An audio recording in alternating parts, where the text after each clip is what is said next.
네, 반갑습니다.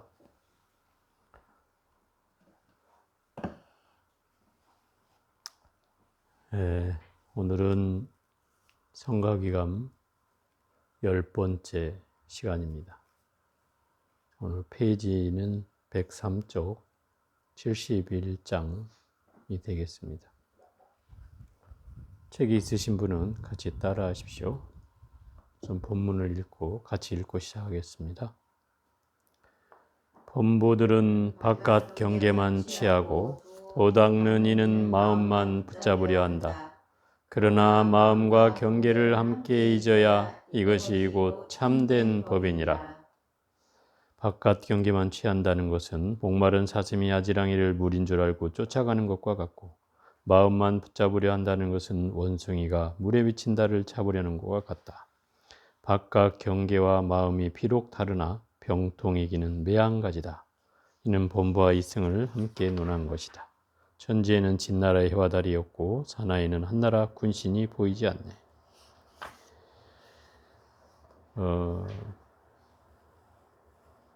전번 시간에도 수행자로서 허물이 일어날 때 참회를 하고 마음을 드러내고 해야 된다는 내용으로 했다 그러면, 이번 장부터는 이제 마음의 경계와 바깥 경계에 대한 얘기를 주로 하고 있습니다.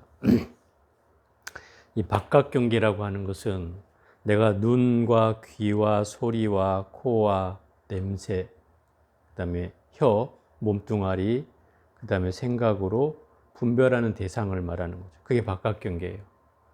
그래서 눈으로는 색이 들어오고, 그죠? 바깥 경계에 색이 들어오고, 또 귀로는 소리가 들어오고, 코로는 냄새가 들어오고, 또 혀로는 맛이 들어오고, 또 몸뚱아리로는 감촉이 들어오고, 또 생각으로는 대상이 분별되는 그런 경계가 바깥 경계예요.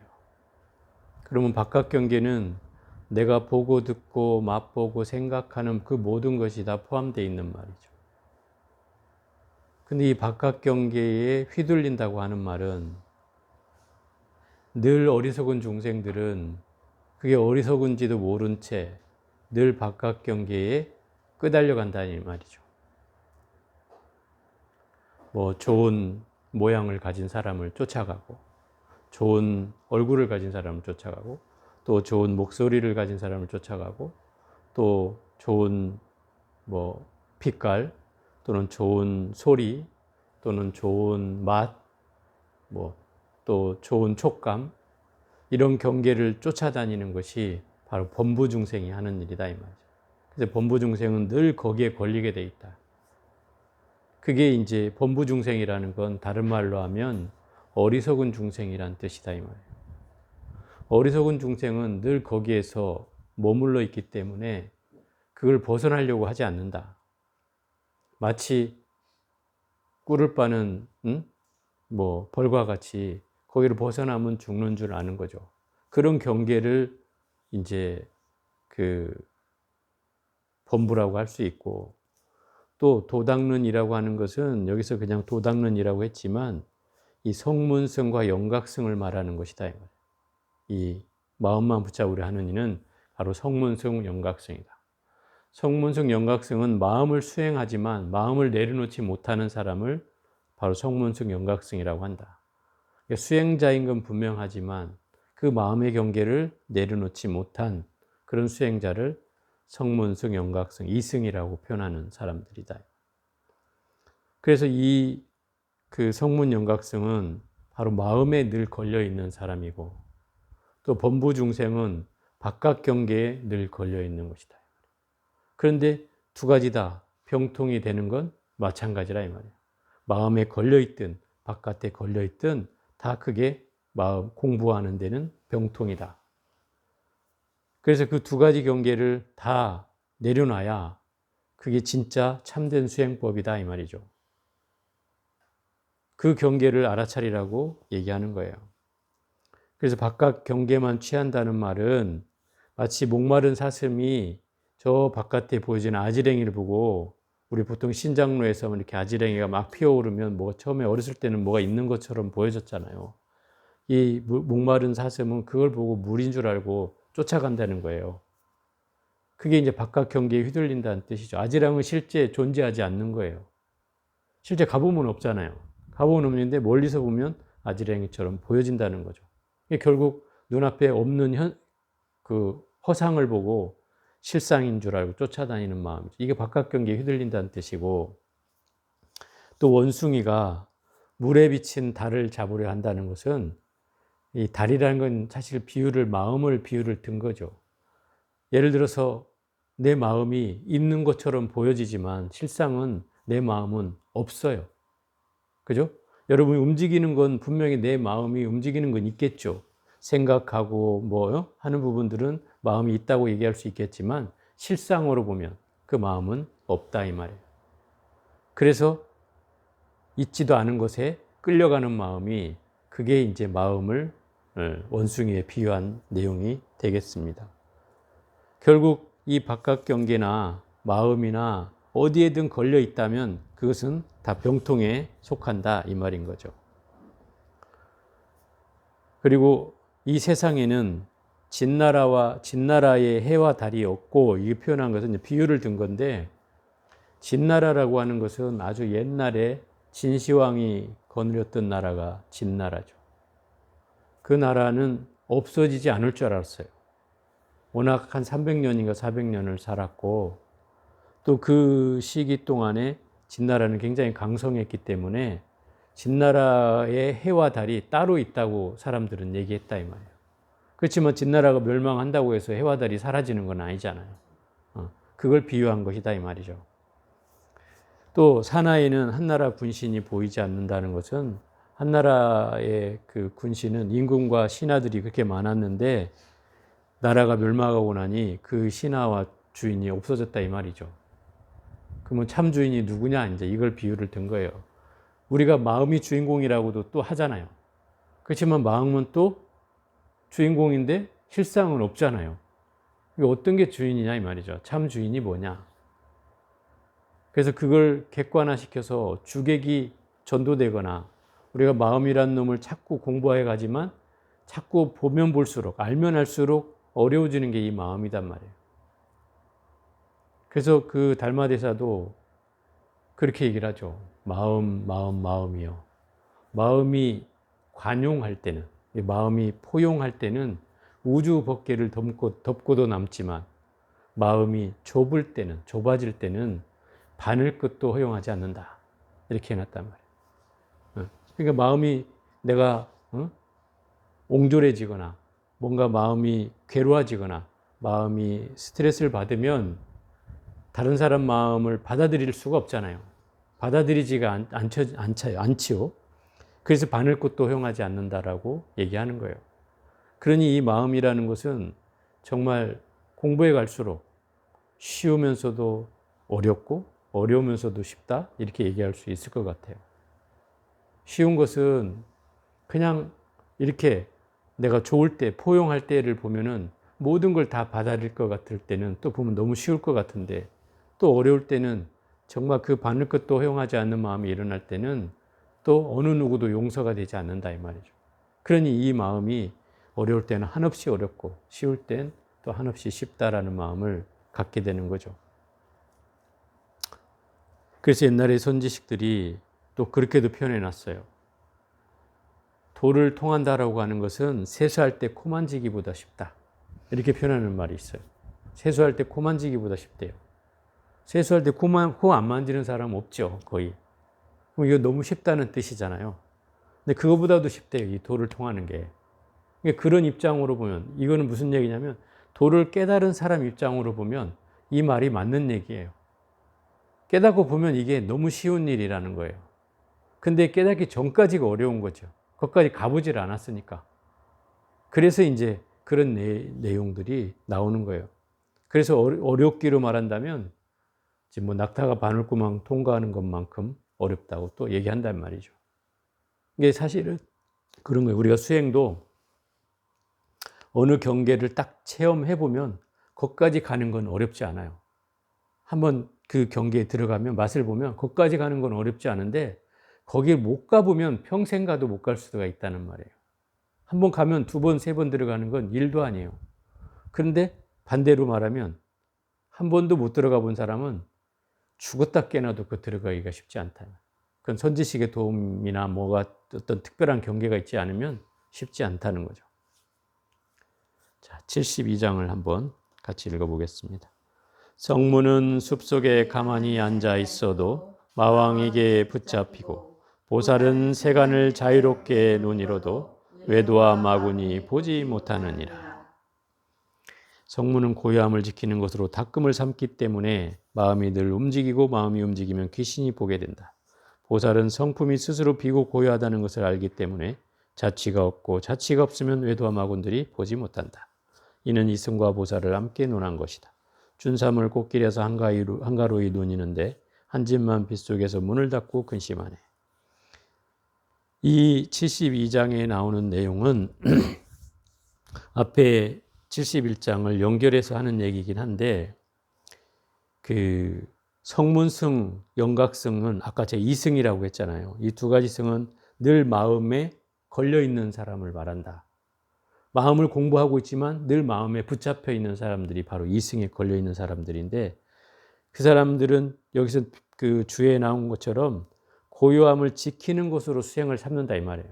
고요함을 지키는 것. 고요함을 지킨다는 건 뭐예요? 고요함에 대한 집착을 한다는 뜻이죠. 그것만이 지키려고 한다는 뜻인 거니까 집착을 한다는 뜻이죠. 그러니까 이 수행의 경계는 어떤 식의 집착이 있어서는 이 수행이 잘못되고 있는 거예요.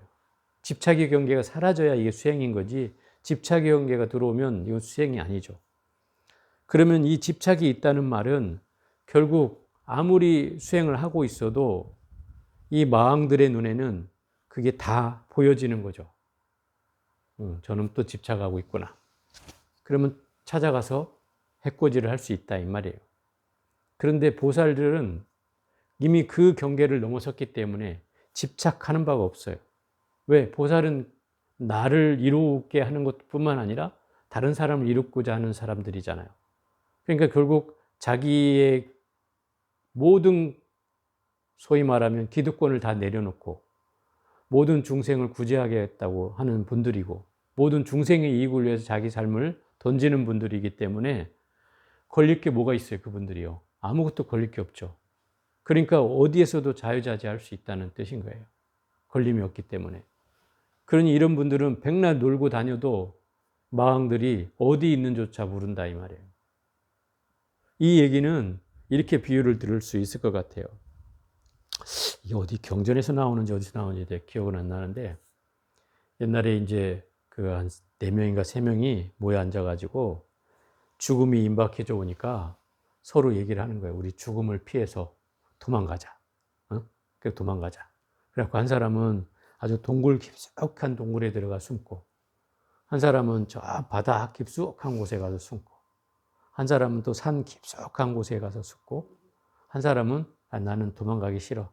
그냥 여기서 자선하다 죽을래. 그러면서 참선을 이렇게 꽉 하고 있었어요.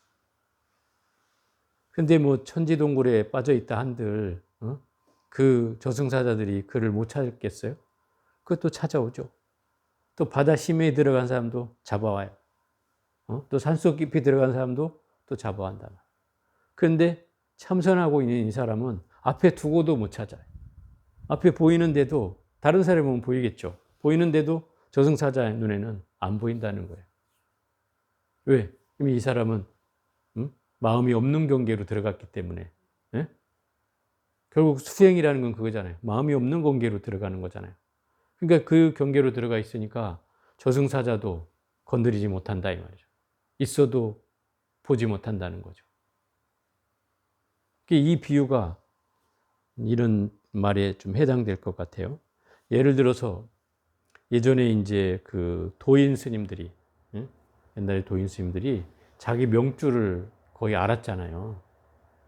뭐 근세에는 큰 스님들이 나 뭐 언제 몇 날 몇 월 며칠에 간다 이렇게 얘기하는 분도 있었고 또 제자들한테 야 내가 그 3일 뒤에 갈 테니 그동안 궁금한 게 있으면 물어라.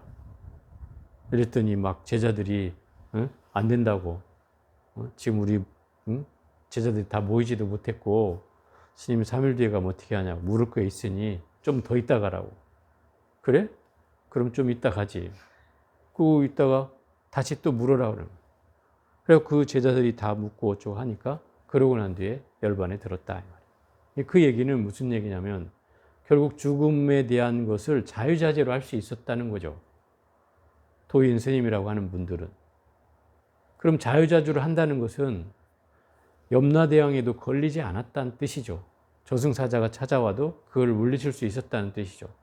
그 얘기는 결국 이렇게 아까 말한 것처럼 마음이 없는 경계로 들어가서 수행을 하고 있으면 내가 죽음에 있어서 자유자재로 할 수 있다는 뜻이죠. 옛날에 이런 분들이 있었단 말이에요. 최근에 이런 얘기를 들어본 적은 없지만 그렇단 말이죠. 그래서 우리도 수행을 하면은 예를 들어서 오래 살고자 한다면 오래 산다고 하면 좀 그렇네. 아니면 내가 죽음에 대해서 두려움이 없이 하려고 한다면 죽음을 맞이했을 때 이런 경계를 수행을 하면은 이런 경계에 나갈 수 있다는 거죠. 그래서 옛날에 그 조발심 자경문인가요? 거기에도 나오는 말이지만 그 백년 탐물은 일조진이요 3일 수심은 천재보라. 그러죠. 100년 동안 탐한 재물은 하루아침에 티끌이고 3일 동안 닦은 마음은 천년의 보배다. 그런 거죠. 그럼 결국 100년을 탐해도 하루아침에 티끌이고 또 내가 죽어서 담아갈 수도 없는 거잖아요. 뭐 옛날 사람들은 그 순장을 해가지고 같이 묻어주기는 했지만 그렇다 한들 가져갈 수가 있냐 이 말이죠. 근데 3일만 닦아도 1000년을 간다는 거잖아요.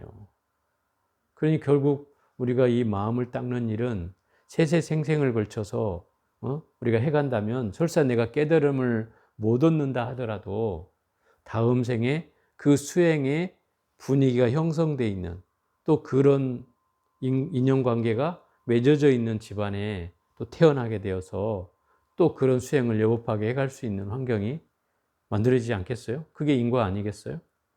그러니 결국 우리가 수행을 해간다는 건 굉장히 중요한 내용이고 또 이 죽음 앞에서 우리가 또 초연할 수 있는 그런 경계를 맞이할 수도 있죠.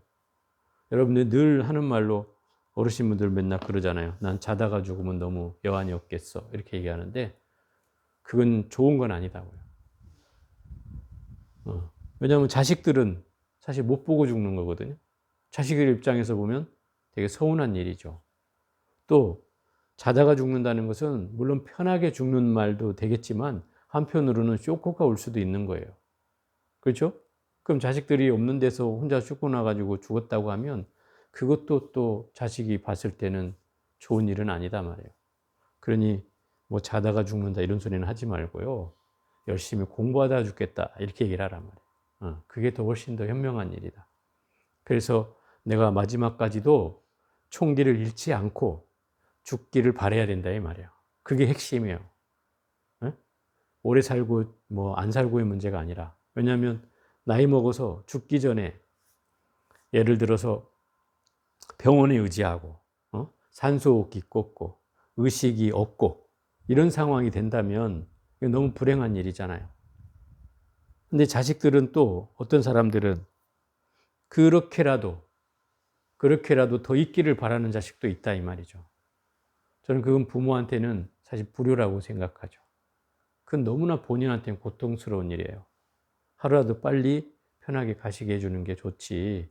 그렇게 해갖고 1년, 2년 산들 무슨 의미가 있겠습니까? 그래서 우리가 임종이 가까우면 이 수행을 했느냐 안 했느냐가 굉장히 중요해지는 순간이 온단 말이에요. 이제 이 73대목이 나오니까 이제 거기서 해보고 이 춘삼월 꽃길에서 한가위로 논이는데 한 집만 빗속에서 문을 닫고 근심하네. 이런 것은 그 마음이란 경계에 걸려서 끊임없이 근심하면 바깥 경계가 아무리 좋아도 내 눈앞에 들어오지 않는다는 그런 말이겠죠. 자, 73 같이 한번 읽어보겠습니다. 임종이 가까워지면 관할지니라. 나의 오는 모두 공하고 사대로 된 이 몸은 나라고 할 것이 없다. 참마음은 모양이 없어서 가는 것도 아니요 오는 것도 아니니 날 때에도 본성은 난 바가 없고 죽을 때도 본성은 가지 않는다. 지극히 맑고 원만하고 고요하여 마음과 대상은 하나요 나눌 수가 없다. 오로지 이와 같이 관하여 단박 깨치고 보면 삼세 인과에 얽매이지 않게 되나니 세상을 뛰어넘는 자유인이로다. 부처님을 보아도 따라갈 마음이 없고 지옥을 보아도 두려운 마음이 없어야 한다. 다만 스스로 무심하면 법계와 같아지나니 이것이야말로 가장 요긴한 대목이다. 그러나 평소에 닦는 것이 씨가 되고 임종할 때 그 열매를 맺게 되나니 도 닦는 이는 이를 잘 살펴볼지니라. 죽기 싫은 늙음하게야 부처님과 친해지네. 이런 때에 자기를 밝히며 잘 나아가라. 100년 세월이 순식간에 굴러간다. 결국 임종에 맞이해서 내가 명료해지고 깨어 있으려면 죽을 때 공부해 갖고는 되지 않는다 이 말이에요. 죽을 때 가까워서야 부처님 가까워진다면 그것은 어리석은 일이다 이 말이죠. 왜냐하면 우리의 업이라는 것과 또 습관이라는 것이 있기 때문에 쉽게 그 업을 떨쳐내기가 어렵지 않아요.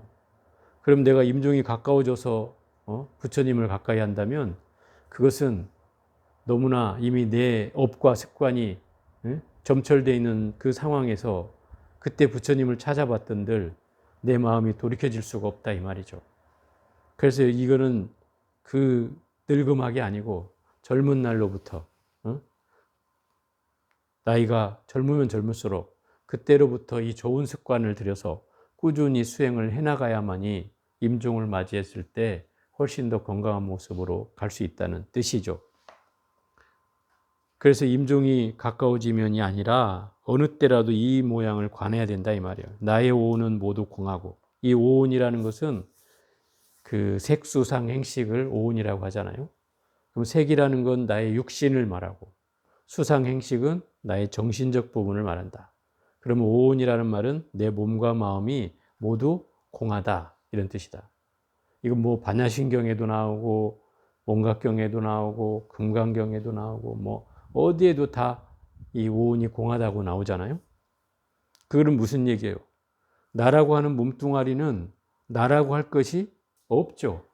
지수화풍 4대로 나눠서 흩어버리면 아무것도 없잖아요. 나라고 할 게 없어요. 그런데 우리는 늘 나라고 하잖아요. 이게 뭐예요? 착각이죠. 내 육신이 있는 것이라고 착각하는 거죠. 이 집착에서부터 우리가 벗어나지 못하면 이 오온이 공한다는 사실이 체득되기가 힘들어요.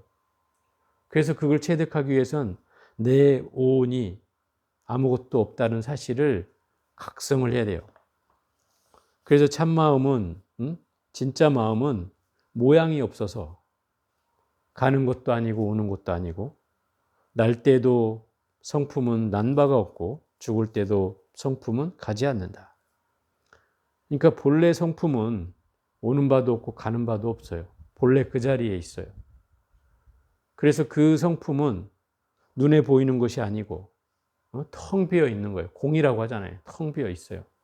그렇기 때문에 있다고 해도 틀리고 없다고 해도 틀리는 거예요.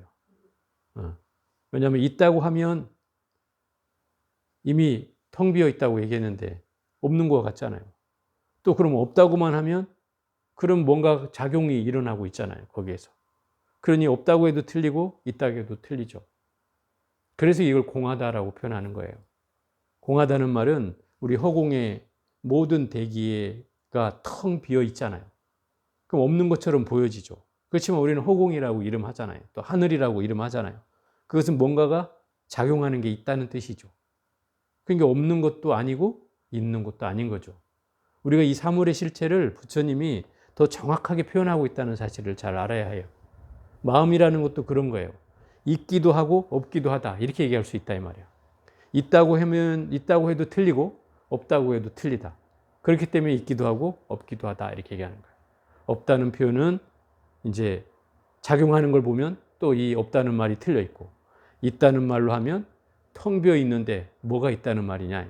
그러니 결국 이 말이 두 말이 다 걸려 있는 말이다 이 말이에요. 그래서 유무를 떠난 것이 불교에서 말하는 실상이다 이 말이에요. 그걸 이제 중도라고 표현하는 거예요. 유무를 떠나 있는 거예요. 그런 경계를 이제 터득해야 돼요. 그러면 그 자리가 바로 무심의 자리고, 여기서도 말한 것처럼 지극히 다면원적하다, 맑고 원만하고 고요하다. 이게 깨달음의 속성이에요. 우리가 깨달아지면 맑아지고 또 원만해지고 고요해진다 이 말이에요. 원만해진다는 건 막 두루하게 빛이 가득 차고 아주 두루하게 퍼져 있는 걸 말한다 이 말이에요. 원만하게. 완벽하게 갖춰지는 걸 말하죠.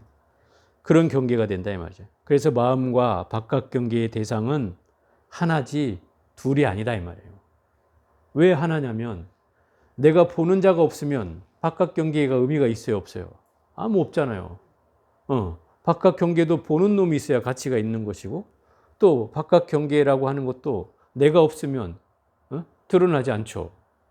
보여지지 않잖아요. 있는 게 아니에요. 그러니 이 두 가지 경계는 서로 맞물렸을 때 경계가 일어나는 거단 말이에요. 그래서 이 원각경에서도 얘기하지만 둘이 아니다라고 얘기하는 게 바로 그런 경계다 이 말이에요. 그래서 불교는 철저히 인식 속에서 설명을 하고 있어요. 내가 보는 세계가 세계라고 얘기하고 있는 거다 말이에요. 보이지 않는 세계는 세계라고 인정을 안 한다 이 말이에요. 인식된 세계가 바로 세계다라고 얘기해요. 그 인식된 세계는 눈으로, 귀로, 코로, 혀로, 몸으로, 생각으로 보여지고 느껴지는 분별되는 대상들이 세계다 이 말이에요. 근데 그게 없어지면 세계가 아닌 거죠. 이제 그렇게 인식하고 있기 때문에 우리가 마음과 대상이라고 하는 경계가 딱 둘이 아니라고 하는 사실을 알게 되면, 그래서 결국 바깥 경계나 안에 일으켜지는 마음이 둘이 아니라는 사실을 알게 되면 그것이 우리가 깨달음을 얻는 경계다 이 말이에요.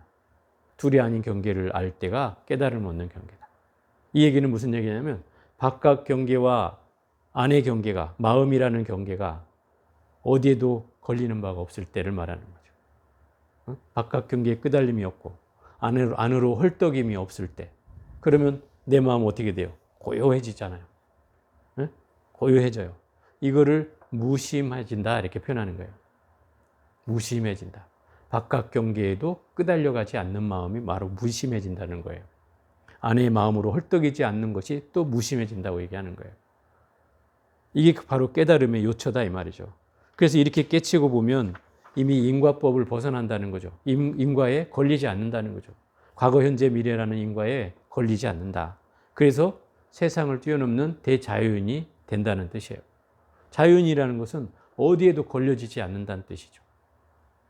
이미 자재로 어디든지 갈 수 있고, 어디든지 놔둘 수 있고, 어디에도 걸리는 바가 없다는 거죠. 그게 자유인이라는. 그래서 부처님을 대자유인이라고 합니다. 그래서 성철 스님이 그런 얘기를 하셨잖아요. 영원한 대자유인, 뭐 이런 책도 쓰셨단 말이에요. 그거는 깨달음을 얻어서 부처가 되면 이 자유인이 된다는 뜻이다 이 말이에요. 모든 경계에 걸림이 없어지는 그런 경계. 걸림이 없다는 말은 결국 어디에도 끄달리지 않는다는 뜻이죠. 설사 그게 부처님이라 하도 거기에 끌려가지 않는다는 말이에요. 그래서 여기도 나오잖아요. 부처님을 보아도 따라갈 마음이 없고 지옥을 보아도 두려운 마음이 없어야 한다. 지옥이든 부처님이든 걸림이 없다는 거죠. 만약에 여러분 앞에 진짜 부처님이 현신을 해서 나타난다면 안 쫓아갈까? 저도 쫓아갈 것 같은데. 근데 그 마음에도 걸리지 말라는 거죠. 그래야 그게 무심해지는 것이고, 그 경계해야지 결국 법계와, 법계라는 거예요. 우주법계, 그 허공과 무심이 같아진다는 뜻이죠. 똑같아지는 속성인 거예요. 허공은 텅 비어 있잖아요. 무심하면 마음도 텅 비어 있다는 뜻이에요. 어디에도 걸림이 없기 때문에. 그냥 뭐라 그래요? 그냥 스쳐가는 바람이 지나가도 내 마음을 통과할 뿐이지 어디에도 걸려지는 바가 없어요. 그런 경계를 말한다 이 말이죠. 이것이야말로 가장 요긴한 대목이다. 평소에 닦는 것이 씨가 되고 임종할 때 그 열매를 맺게 되나니.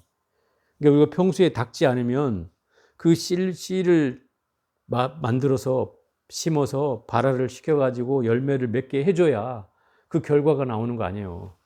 근데 뭐 임종할 때 닥쳐서 내가 뭘 해봐야 뭐가 바로 그게 나오냐 이 말이죠. 수확이 될 수가 없죠. 그래서 꾸준히 젊은 날부터 수행을 해서 그 마음을 닦아가야 내가 정말 죽음에 이르렀을 때 이 자유인이 될 수 있는 그런 경계를 맛볼 수가 있는 것이죠. 그래서 어떤 면으로 치면 다른 종교를 믿는 사람들이 이런 대목에서 좀 더 진중해지는 사람들이 있어요. 그 사람들은 도를 통해서가 아니라 하나님에 대한 굳건한 믿음, 나를 구원해 준다는 굳건한 믿음에 의해서, 물론 뭐 그런지 안 그런지 잘 모르겠지만 어쨌든 그런 믿음에 의해서 확실한 죽음에 임하는 태도를 가진 사람들을 봤다 이 말이에요. 그런 걸 보면 오히려 절에를 평생 다녔다는 사람이 부처님 품 안으로 또 극락세계를 왕생하기를 발언하고 이 마지막 임종을 맞이해야 될 터인데 정신이 오락가락하고 또 누가 와서 막 찬송가를 부르고 예수님을 믿어야 천당에 가지 부처님 믿으면 지옥 간다고 막 자꾸 세뇌를 하니까 금세 홀라당 바뀌어가지고 평생 절에 다녔던 사람이 나 하나님 믿을래, 천당 갈래, 뭐 이렇게 하는 사람을 봤다 이 말이죠. 그러면 결국 그 사람이 평생 믿어온 종교는 뭐가 되는 거예요 대체? 무엇을 믿고 무엇을 의지하고 무엇을 수행하고 살았다는 거예요. 그래서 이런 경계를 만나서는 안 되는 일이죠. 그러니 우리가 수행의 경계가 필요하다는 거예요. 그냥 부처님만 의지하면 되는 것이 아니라 내가 이미 부처라는 사실을 직시하고 그 마음을 닦아나가는 마음이 씨앗을 심고 그 열매를 맺을 때까지 끊임없이 그거를 발화해서 닦아나갈 때 그래야 그 결과로 내 죽음에 이르러서 이런 유혹된 환경에서도 또는 이런 제가 의식이 없어지는 상황에서도 이런 경계를 만나지 않을 수 있지 않겠나 생각을 해보게 된다는 겁니다. 그래서 그런 경계를 우리가 만나기 위해서라도 열심히 정진해야 되겠죠. 자, 74장에 보겠습니다. 임종을 할 때 털끝만큼이라도 범보다 성인이다 생각이 남아있으면 나귀나 말의 뱃속에 끌려 들어가거나 지옥에 끌련 가마 속에 처박히거나 개미 또는 모기 같은 것이 되기도 하느니라. 송나라 백운선사가 이르셨다. 비록 범보다 성인이다 하는 생각이 털끝만큼도 남아있지 않다 할지라도 나귀나 말의 뱃속에 들어가는 것을 면하지 못하리라. 두 소견이 번뜩이면 육도 열에 갈래 길로 들어가게 되는 것이다. 모진불이 활활 타고 고백칼이 번쩍인다. 이 내용은 소위 말하면 두 가지 견해에 걸려 있는 경계를 말하는 거예요. 두 가지 견해라는 건 뭐예요? 바깥 경계나 안의 경계에 걸려 있는 걸 말하죠. 그 두 가지 경계에 걸려서 끊임없이 헤매이면 그 사람들은 결국 그 생각으로 인해서 낙이나 말의 뱃속에 들어간다 이 말이죠. 낙이나 말의 뱃속에 들어가면 뭐가 된다는 거예요? 당나귀나 망아지가 돼서 태어난다는 뜻이고, 또 지옥의 끓는 가마 속에 처박힌다는 것은 지옥의 화탕지옥에 들어간다는 거죠. 화탕지옥에 들어가거나 또는 개미나 모기가 된다는 것은 또 축생의 과부로 또 태어난다는 뜻이죠. 결국 이런 경계로 끊임없이 태어난다는 말이죠. 그래서 우리가 이런 경계를 지장경인가요? 거기에서도 그런 비슷한 비유를 제가 기억이 나는데, 예를 들어서 단견에 떨어진 자, 죽어서 변방에 태어난다. 이렇게 과부가 나온다고 되어 있어요.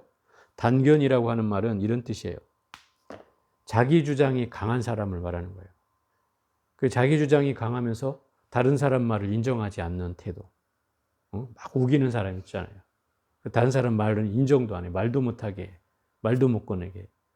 이런 사람의 태도가 단견이라고 할 수 있어요.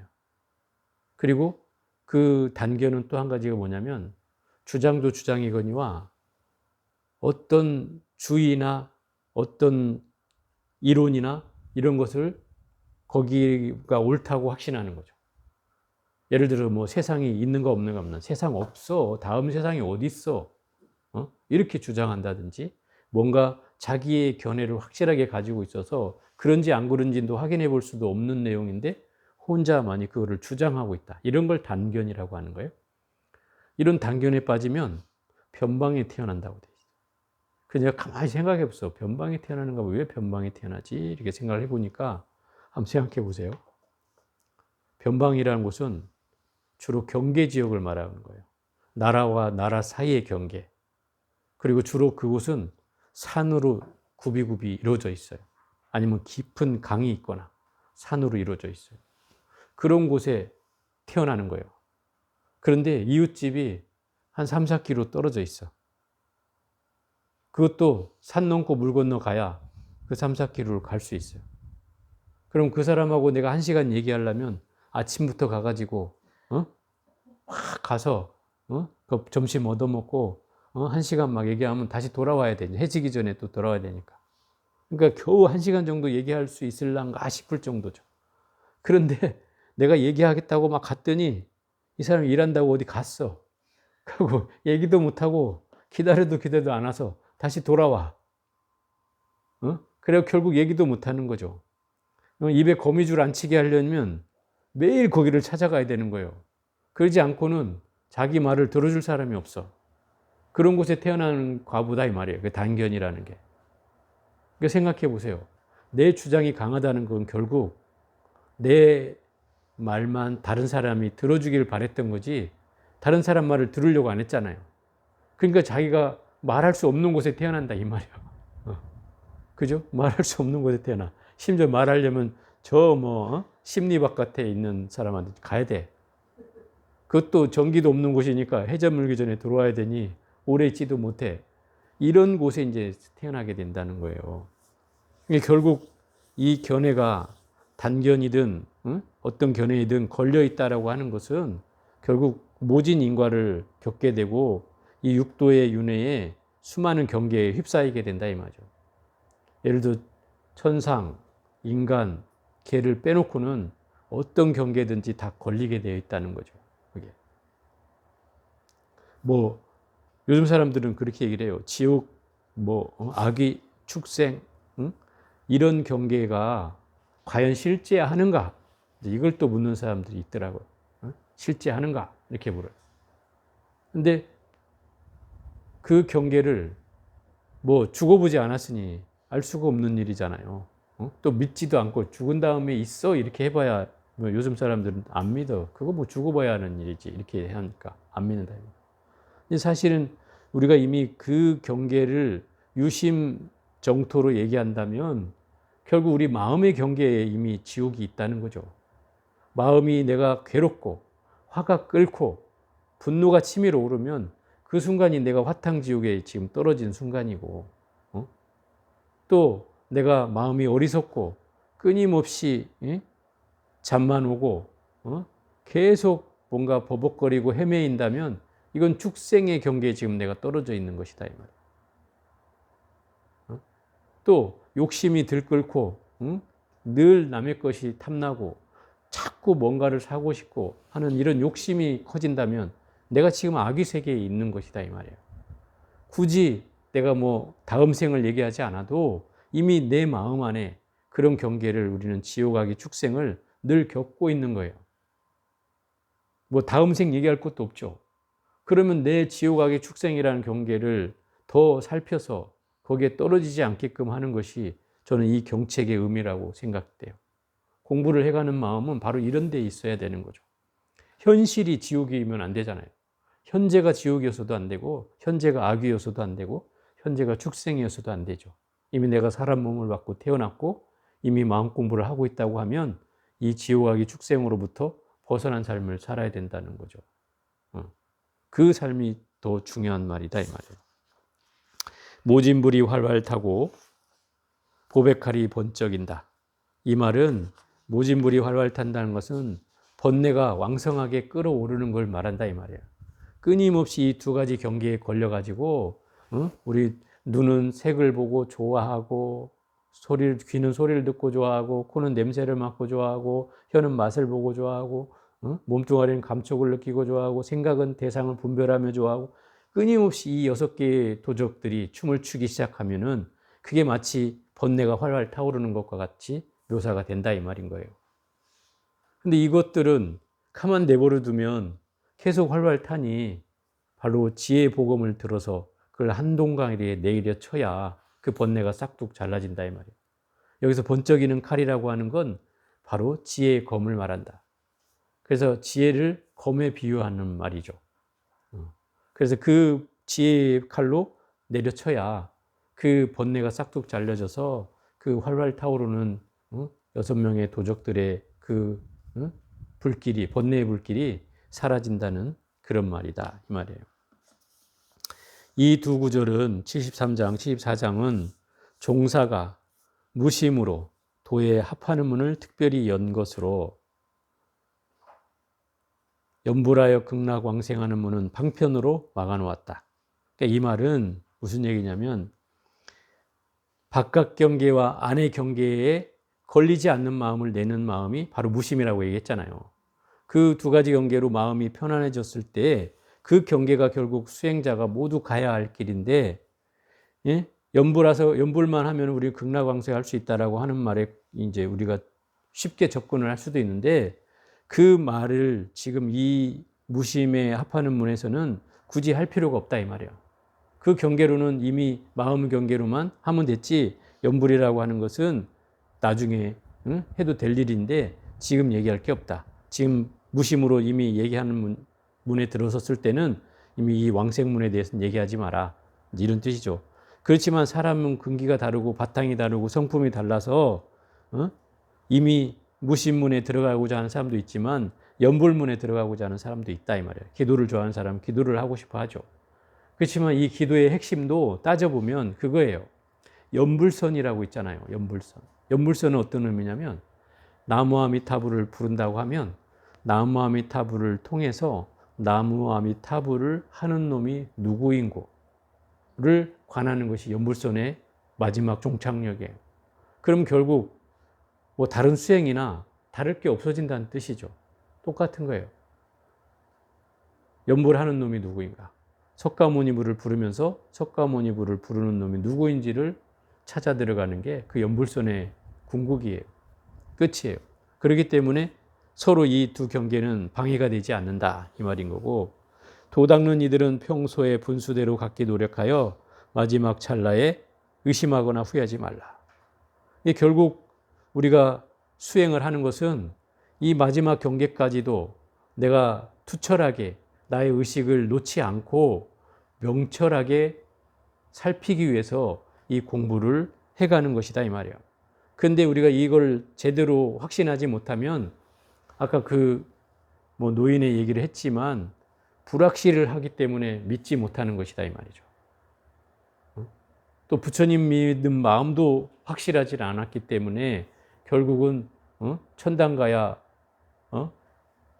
뭐 부처님을 믿으면 지옥 가고 예수님을 믿어야 천당 간다니 그 말에 혹하는 마음은 결국 내가 본질이 이미 사라진 마음이다 이 말이에요.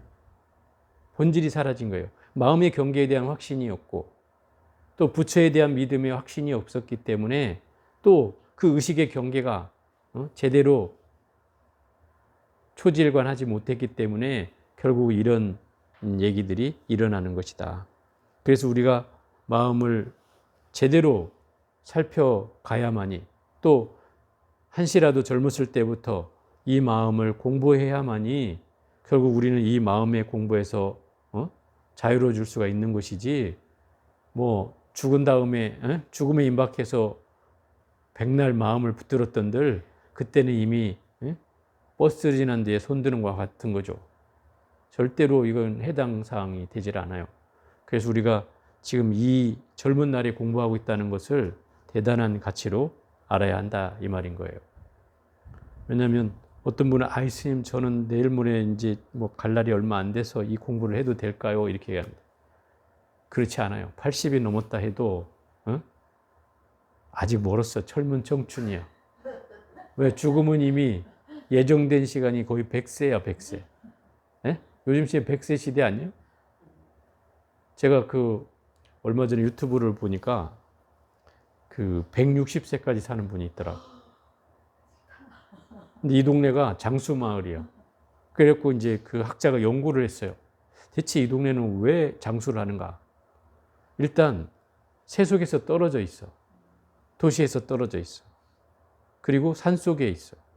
그리고 이 사람들이 먹고 마시고 하는 것들은 다 자연에서 얻은 것들이야. 자연식을 한다는 거죠. 그래서 160세 된 사람이 이빨이 멀쩡하게 나 있고 건강해. 할아버지 우리 뭐 한 80, 90 되는 할아버지 같아. 근데 160세래. 그래갖고 주민등록증을 보여주는 거예요. 우리나라 같은 주민등록증. 근데 웃기는 것은 60이 넘은 사람이 애를 낳는다는 거예요. 재밌는 것은. 거기는 회춘하는 곳이다 이 말인 거예요. 그래서 따져보면 그런 거죠. 우리가 자연을 거스르고 살면 명주를 재촉하는 일인 거예요. 결국은. 명주를 재촉하는 일이에요. 그래서 그런 경계를 자연으로 되돌리는 것. 그게 굉장히 필요하다 이 말이야. 음식도 일단 인스턴트 음식을 이분들은 안 먹어요. 인스턴트 음식이 뭔지도 몰라. 그게 파키스탄 어디 쪽이더라고요. 그 종족만 장수를 한대요. 다른 종족도 아니고 그 종족만 장수를 한다더라고요. 그래서 하여튼 특이했었는데, 그래서 뭐 학자들이 그걸 연구해서 논문도 발표하고 막 그런 곳이기도 한데, 그런 곳이 있다는 거예요. 근데 이게 결국 뭐 세계의 뭐 장수 마을이 나오고 있지만, 그런 곳들이 이제 환경이 자꾸 도시화되고, 뭔가 전기가 들어오고, 또 뭔가 이 문물이 좀 편리해지기 위해서 뭔가 막 교통이 뭔가 또 뚫리고 막 이렇게 되면서 다시 그런 기조가 사라지기 시작하는 거예요. 결국은 자연이 거스러지면 결국 우리는 그걸 다 잃게 된다 이 말인 거죠. 그래서 어찌 됐든 오래 사는 게 중요한 게 아니고, 제가 말씀드린 것은 단 몇 해를 더 살더라도 건강하게 살아야 하고, 또 그 건강은 정신적 건강이 더 커야 된다는 뜻이죠. 마음 건강이 더 커서 이 마음을 계속 수행해가는 마음으로 내가 죽음에까지 임박해야 그 마음이 결국 다음 생을 또 연결해 갈 수 있는 씨앗이 될 수 있다. 그래서 이 공부를 놓치지 않고 열심히 해야 된다는 명분이 이 책에서 얘기하고 있지 않나 생각을 해봅니다. 자, 오늘은 여기까지만 해보겠습니다.